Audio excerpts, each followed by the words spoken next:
Have you ever wondered what happens in the first moment after death? And what if almost everyone has been looking for the wrong doorway?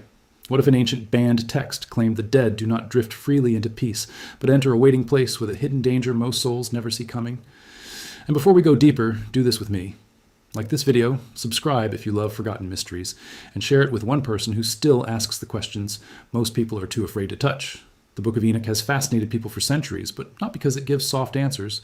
It does the opposite. It takes one of the biggest fears in human life and makes it feel shockingly organized. Not vague, not dreamy, not symbolic in the way many people expect. In one part of the text, death is described less like a disappearing act and more like crossing into a system, a real structure, a divided place, a place with order, categories, and waiting. And inside that waiting, there is a problem, a trap. Not a trap built from evil temptation in the usual sense, but a trap built into the structure itself. That is why this text has never quietly faded away. The Book of Enoch keeps returning because it says something that sounds older than doctrine and stranger than comfort. It says death may not be the clean instant people imagine. It may be an entry point into a realm where souls are separated before the final end, held in different conditions, and forced to wait for something bigger that has not yet happened. That alone is unsettling. But the part that makes this truly hard to forget is even darker. According to this ancient vision, not every soul enters the place you would expect. Some are set apart in ways that raise a terrible question. What if the first stage after death is not only about who you were, but also about how your life ended? To understand why people still talk about this, we have to begin with the strange journey of the book itself. The Book of Enoch is ancient Jewish literature linked to the mysterious figure Enoch, the man in Genesis who walked with God and then was gone. That tiny biblical detail created centuries of curiosity. If Enoch did not die in the ordinary way, what did he see? What was shown to him? What knowledge was attached to his name? Over time, a large body of material formed around him, and among the most famous parts are the visions, now called First Enoch. These sections were deeply influential in the ancient world. Fragments were found among the Dead Sea Scrolls. Early Jewish readers knew them. Early Christians knew them too. The New Testament letter of Jude even quotes Enoch directly. So this was not some forgotten text invented in the shadows last week. It stood near the center of major religious conversations, long before many later boundaries were drawn. And yet, for most people today, Enoch feels almost hidden. It lives on the edge of the Bible in popular imagination. Mention it, and people lean in. Some get excited, some get nervous, some immediately assume conspiracy. But the real story is more complicated and in some ways more powerful. Enoch was preserved strongly in the Ethiopian tradition, while much of the Western world treated it as outside the final canon. That changed how people encountered it. It was not erased from history, but it was pushed away from ordinary reading, and that distance gave it a dangerous aura. The more a text seems forbidden, the more people suspect it contains something explosive. Still, mystery alone is not enough to make a passage endure. Plenty of old writings vanish into silence. The reason these chapters keep drawing attention is because of how concrete they feel. When the Book of Enoch describes what happens to the dead in one key section, it does not read like a simple poem about clouds and fire. It reads like a guided tour. Enoch is shown a mountain. Inside it are hollow places, deep chambers, separated spaces prepared for the spirits of the dead. This is not the final reward and not the final destruction. It is an in-between, a holding realm, a place where souls remain until judgment. That idea alone already changes the emotional tone. Many people grow up with a simple map: live, die, and then everything is settled at once. But Enoch introduces delay. It introduces separation before the end. It introduces waiting. And waiting can be more frightening than punishment, because waiting means awareness without closure. It means you know you have crossed a line, but you have not reached the last answer yet. You are somewhere between what was and what will be. The text does not rush past that feeling. It lingers there. Then we come to the chambers themselves. The vision describes 4 distinct divisions for the dead. This matters because the structure is not neat in the way we might expect. It is not just good here, bad there. The picture is more layered. The righteous have their place, sinners have theirs. The slain, the wronged, the violently killed, appear in another condition marked by complaint and unfinished justice. Another group is described with a more final kind of separation. However different translations phrase the details, the overall effect is clear. The dead are not thrown into one anonymous mass. They are sorted. That sorting creates the first real shock in the passage. Death does not flatten human stories. It reveals them. The text suggests that moral condition still matters beyond the grave, but so do suffering, innocence, violence, and unresolved wrong. In other words, what happened to you in life still echoes afterlife. The soul does not enter a blank field. It carries a history Now pause there for a second, because this is where the emotional weight of Enoch becomes different. The passage is not only trying to say, be good or be bad. It is wrestling with something harder. What happens to people whose lives were torn apart? What happens to the innocent who were murdered? What happens to those who did not simply die and rest, but died under force, under injustice, under blood? Yes, Enoch refuses to smooth that question away. And this is where the idea of the trap begins to emerge. If we use simple language, the trap is this. The after-death world described here is structured, but the structure itself does not feel emotionally simple or perfectly resolved. One chamber is associated with the righteous and peace, another with sinners, but another contains those who cry out because justice is not finished. They are not at home, they are not settled, they are waiting under tension. That means the world after death, at least in this vision, includes a category of souls aware that something is wrong. Think about how disturbing that is. Most people fear punishment after death. Fewer people fear delay. Fewer still fear being caught inside a condition that is not your final end, yet not your true rest either. Enoch presents a universe where moral reality is acknowledged, but full correction is postponed. The innocent dead are not forgotten, but they are not fully comforted yet. Their voices still matter. Their pain still speaks. That changes everything about the mood of the passage. This is not just a map, it is a wound. The text describes the cries of the slain as if the dead themselves continue to testify.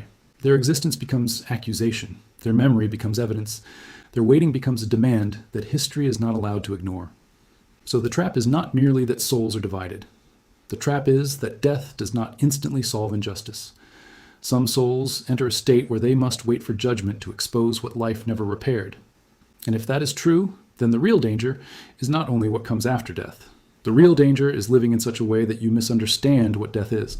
If someone imagines death as immediate resolution, Enoch says, not so fast. There is a process, there is order.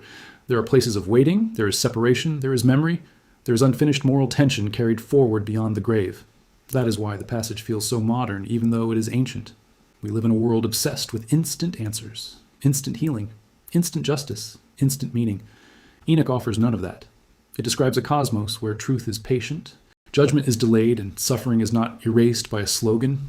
That can feel terrifying, but it also feels honest. Because when we look at this world, we already know many wrongs are not settled in the moment they happen. Why would the next world, in its first stage, be emotionally simpler? If this mystery is pulling you in, tap like, subscribe for more deep journeys into ancient texts, and send this video to the one friend who always stays up too late thinking about life, death, and what comes after both. There's another layer here that people often miss. The chambers are not presented as the final kingdom itself. Enoch is also shown a future reality beyond them, a place of life, blessing, and restoration. That contrast is crucial. The chambers are defined by suspension. The future promise is defined by fullness. One is waiting. The other is arrival. One is awareness without completion. The other is completion without fear. This means the text is not simply trying to frighten the reader. It is using contrast to create intensity. You understand the beauty of the promised future because you first see the emptiness of the waiting place. You understand the pain of delay because you are shown what has not yet come. The chambers matter because they are not the goal. They are the interval before the goal. But anyone who has ever waited for something life-changing knows that an interval can feel endless. Now we should be careful here. A lot of modern videos take ancient texts and force them into headlines. Some claim Enoch is a scientific report. Others claim it is a secret manual hidden by evil institutions. Both extremes usually create more heat than light. The smarter way to read a text like this is to respect what it is. It is ancient religious literature. It speaks in visionary language. It reflects a world very different from ours. But none of that makes it weak. In fact, that is part of why it remains powerful. It is trying to describe moral reality on a scale larger than everyday human speech. And the reason people keep connecting with this afterlife vision is because its structure feels psychologically true. Not scientifically proven. Psychologically true. Human beings know what it means to wait. We know what it means to feel unresolved. We know what it means to carry wounds that are not healed. Enoch projects that truth onto the spiritual level. It imagines that death does not erase the need for justice. That is why the image of separate chambers hits so hard. Each chamber is not only a location, it is a statement. It says your life had shape. Your choices had shape. Your suffering had shape. Your story is not dissolved in death. It is recognized. For some viewers, that idea brings comfort. For others, dread. Comfort because it means good and evil are not finally the same. Dread because it means death is not a magic escape from truth. You do not step out of reality when you die. You step deeper into it. And now we arrive at the deeper question hidden under the whole passage. Why would this vision disturb religious systems so much? Why would such material make later readers uneasy? The answer may be simpler than people think. Detailed visions create pressure. The more specific a text becomes, the more it challenges later systems to explain it, fit it in, or argue against it. General language can be absorbed. Sharp detail is harder to tame. If a text says merely that the dead await judgment, many traditions can live with that. But if a text describes multiple holding places, conditions tied to moral status, the cries of the murdered, and a structured delay before final resolution, then it raises difficult questions. How exactly does judgment work? What is the state of the dead right now? Are the innocent conscious? Does injustice continue to echo after death? Is rest immediate, partial, or future? These are not small questions. They reach into doctrine, ritual, comfort, grief, and authority. That is why the Book of Enoch has never been neutral. It does not sit quietly on the shelf. It presses on nerves people already have. Every funeral, every act of violence, every unsolved crime, every unpunished cruelty gives this text emotional fuel. Because Enoch dares to imagine that the universe itself still carries the record. And maybe that is what truly grips people. Not the strange names, not the forbidden reputation, not even the imagery of chambers inside a mountain. What grips people is the suggestion that reality is morally alive, that the cries of the wronged are not lost in the dark, that death does not silence truth, that some part of creation remains tense until justice is done. This is also why the so-called trap should not be understood only as a cosmic mistake on a diagram. It is also an existential warning. The trap is believing the surface of things is the whole story. The trap is thinking a peaceful death proves peace. The trap is thinking a violent death means defeat. The trap is thinking moral truth disappears because the body does. Enoch says none of that is safe to assume. In this vision, appearance is not final. Delay is not denial. Silence is not innocence. And the dead are not absent in the way the living imagine. The murdered are especially important here because they reveal a central tension in the entire passage. They are not described as erased. They are not described as meaningless victims swallowed by history. They remain identifiable. Their cry continues. Their case is still open. That alone is one of the most powerful spiritual ideas in ancient literature. It means injustice does not get buried just because the body does. And if that is true, then death is not merely the end of breath. It is the beginning of exposure. Not exposure in the shallow sense of public scandal, but in the deepest possible sense. The moral architecture of existence becomes visible. The hidden weight of a life appears. The unresolved record remains active. What looked finished on earth is not finished at all. This is where many modern viewers feel a chill. Because if Enoch is even partly right in spirit, then our world is more serious than it looks. Much more serious. Not gloomy in a hopeless way, but charged. Every act of cruelty matters. Every act of mercy matters. Every hidden wound matters. Every life is entering a reality where meaning is not lost. And yet the passage does not end in despair. That is important. The waiting chambers are not the whole story. They are a chapter, a severe one, a haunting one, but not the final one. The text points beyond them to future vindication, future separation, future restoration. In other words, the pain of waiting only matters because there really is something worth waiting for. Here is another thought people do not always notice. A simple afterlife story can calm you quickly. Enoch does something riskier. It gives you a vision that may disturb you first, so that comfort arrives with depth. This is not comfort based on pretending evil is small. It is comfort based on evil not remaining unresolved. If this video is making you rethink old assumptions, here is your second signal. Subscribe now, leave a comment with the one line that hit you hardest, and share this with someone who loves difficult questions. Now let us go even deeper into why the idea of waiting matters so much. Waiting is painful because it exposes helplessness. In life, when something goes wrong, we still imagine action. We can speak, run, fight, hide, or repair. But in Enoch's holding places, the dead are beyond ordinary action. They cannot rewrite their story. They cannot return and adjust the ending. They wait in the truth of what already is. That is frightening because it strips away illusion. No more public image, no more performance, no more bargaining with time. The soul stands in relation to reality, and reality is structured. That may be why this passage keeps haunting readers.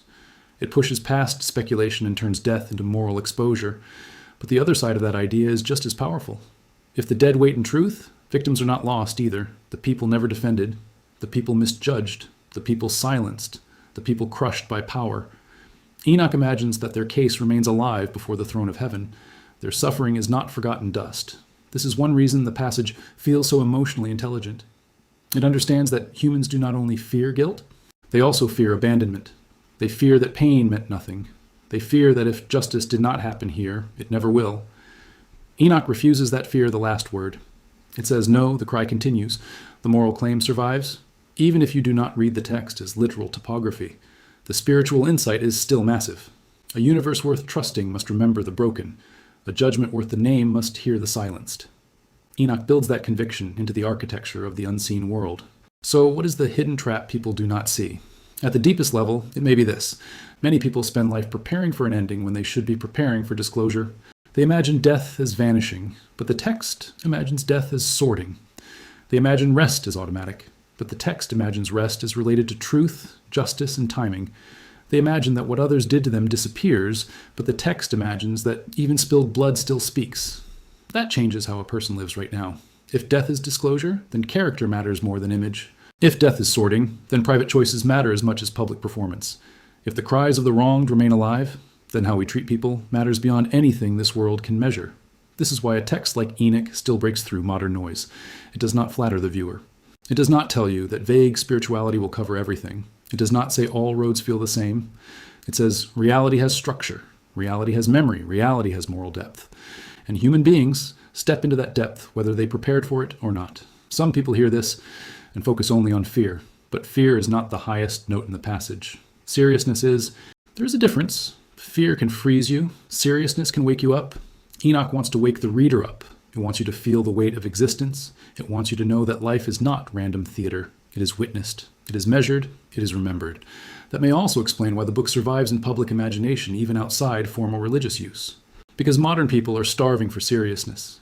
We live inside distraction. We scroll through tragedy, comedy, beauty, scandal, war, and boredom in the same hour. Enoch cuts through that fog with a brutal message. Nothing is weightless. Not your choices, not your wounds, not your violence, not your compassion, not your death. And maybe that is why the image of the chambers feels impossible to forget. It gives shape to an intuition many already carry but rarely name. The intuition that death is not nothingness. Something waits, something separates, something remembers. There's also a reason this old vision keeps reaching people who are not even religious. It speaks to a human ache that exists before doctrine. We want to believe that love mattered. We want to believe that betrayal mattered. We want to believe that the child who suffered mattered. The tyrant and the quiet person did not all vanish into the same blank silence. Enoch answers that ache with a severe kind of mercy. It says, existence is not careless. It says the universe is not morally numb. Even if imagery is visionary, its message lands with force. Your life enters a remembered order. That idea can unsettle you, but it can also rescue you from cold belief. By now, we can see why this vision has such lasting power. It blends fear and hope without watering either down. It tells the sinner that moral truth cannot be escaped. It tells the righteous that faithfulness is not wasted. It tells the victim that suffering is not erased. It tells the comfortable that death is not a private exit. And it tells all of us that the unseen world may be far more ordered than our own. Still, one final tension remains. What do we do with a vision like this now? We cannot stand inside Enoch's world exactly as ancient readers did. We live after centuries of theology and doubt. But maybe that is precisely why the text still matters. It forces us to ask if modern ideas are truly deeper. Are we wiser or merely more avoidant? Have we discovered more truth or have we become experts at hiding? The Book of Enoch does not let us hide. It stares straight at death and says there is order there, there's delay there, there's judgment there, there's memory there. And there is a terrible possibility that many souls arrive unprepared for what they meet. That is the trap. Not just a chamber in a mountain, not just an ancient vision preserved. The real trap is living as though death will simplify what life is complicated. Enoch says it may do the opposite. It may reveal the full shape of the complication. It may show what was hidden in us, what was done to us, and what still waits to be answered. So when people say the Book of Enoch reveals what happens when humans die, the answer is this. It reveals that death is not the clean closing door we wanted. It is an entry into a realm where truth is sorted. Voices remain alive, justice is delayed but not canceled, and deep realities do not disappear. And when people ask about the hidden danger, maybe the answer is even more unsettling. The danger is reaching that realm with shallow assumptions. The danger is thinking what is hidden stays hidden, that what is unresolved stays buried, and that what is morally real can somehow be escaped by dying. Enoch says, no, the dead wait. The dead are known. The dead are separated. The dead remember. And somewhere beyond those chambers stands a final answer that has never stopped moving closer. So maybe the question is not only what happens when we die. Maybe the question is what kind of truth we are already becoming ready for. If you felt the weight of this journey, leave a like, join this channel for more original deep dives, and share this video like a signal flare for anyone who knows the biggest questions should never be buried. Because the most haunting part of Enoch is not that it speaks about the dead, it is that it speaks to the living as if we are the ones sleepwalking toward a reality we barely understand.